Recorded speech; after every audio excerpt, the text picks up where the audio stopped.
એક સાથે ત્રણ સિસ્ટમ સક્રિય થવાને લઈને તાજી આગાહી કરવામાં આવી રહી છે। જી હા દર્શક મિત્રો, ખાસ જાણી લેજો, બંગાળની ખાડીથી અરબી સમુદ્રના વિસ્તારોની અંદર એક સાથે બે નવી યુસીએ સિસ્ટમ સક્રિય બનતી જોવા મળી રહી છે। દરિયાના ઊંડાણવાળા વિસ્તારની અંદર હવે પછી ભયંકર લો પ્રેશર સિસ્ટમનું દબાણ વધી રહેલું જોવા મળી રહ્યું છે।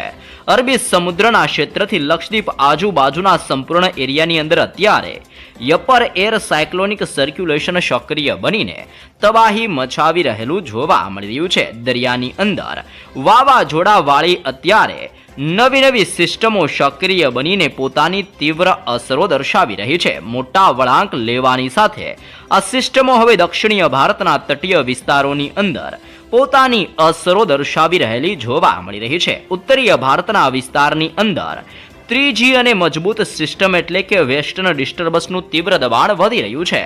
હિમાલયના ક્ષેત્રથી લઈને કાશ્મીરના ક્ષેત્રની અંદર ભયંકર બરફ વર્ષાની સાથે કરાનો માહોલ જોવા મળી રહ્યો છે।